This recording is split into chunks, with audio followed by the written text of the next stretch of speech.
તો good morning, જય માતાજી. Good morning. Good morning. જય માતાજી કે જય માતાજી.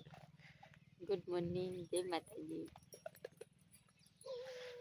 ચા બા બનાવીને બેસી ગયો. ચા બનાવી. હા, દેશીની મોજ તો અલગ જ હોય.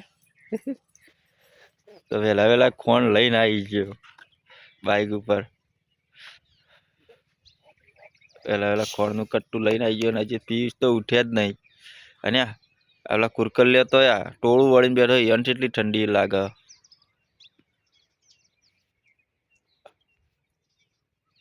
નહીં કોરે મોરે વાતાવરણ એકદમ ઠંડુ કરી છે. ઠાર બહુ પડ્યો.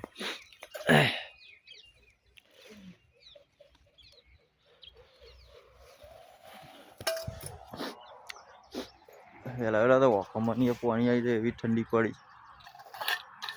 જય માતાજી.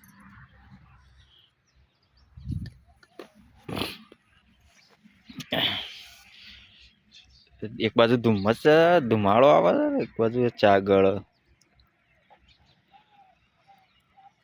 દેશી ચૂલાની મોજ કે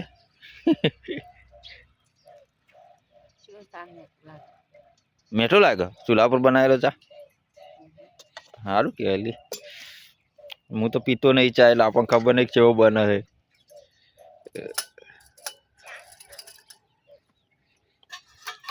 આ બહેણી હું કરી દઉં પાણી. આ રોટલો આવીને મેલ્યો તો ખુલ્લો બાર.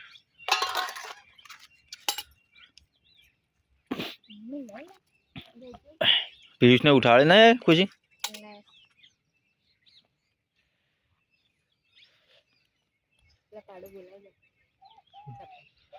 એ તો ભલે ને બોલાવ. વિમોન કેવું જાય છે. સૂર્યનો તડકો એટલો પડતો હોય છે ને એટલે એવું જગા છે.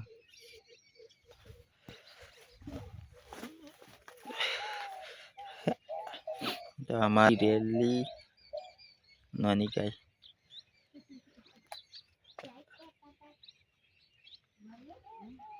એટલે સોનું ભરવાનું બાકી છે. ગાયો છે ઠંડીની બેસી જઈ બધી. તો ગાય તારી ગાય વેચવાની છે. હલકા ગાય વેચવાની છે.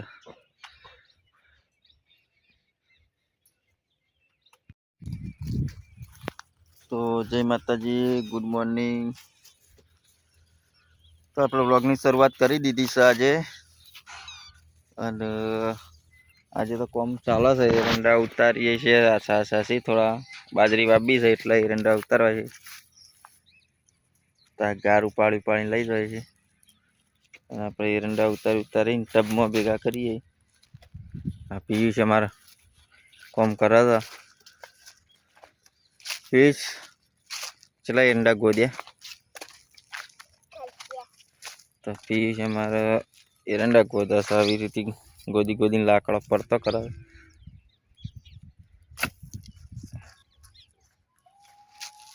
જબર કામ કરે છે. ગાય બોધ દીધી છે ચરવા.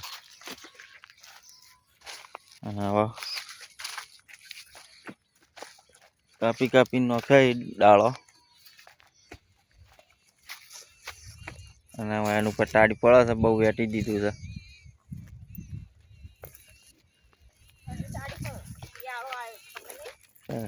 રાધેક ભાઈ એટલો ગાયનું હક વજન રહી.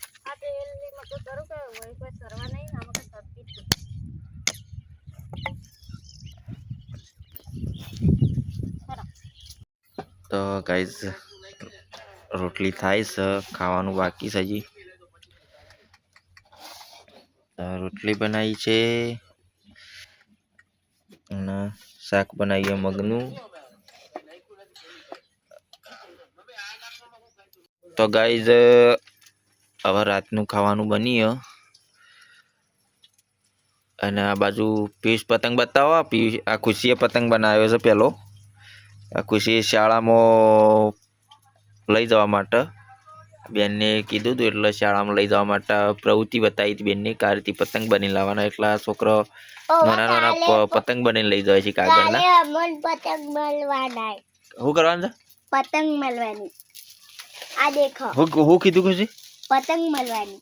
પતંગ આવા મળવાના તો આ શાળામાં ની આવા પતંગ મળે એ છોકરાને શાળામાં ની મેણિયાના પતંગ મળે અને આવા કાગળના જણા જણા ઘરેથી બનીને લઈ જવાની વાત કરીએ મસ્ત અમારા- બન્યો ઓવા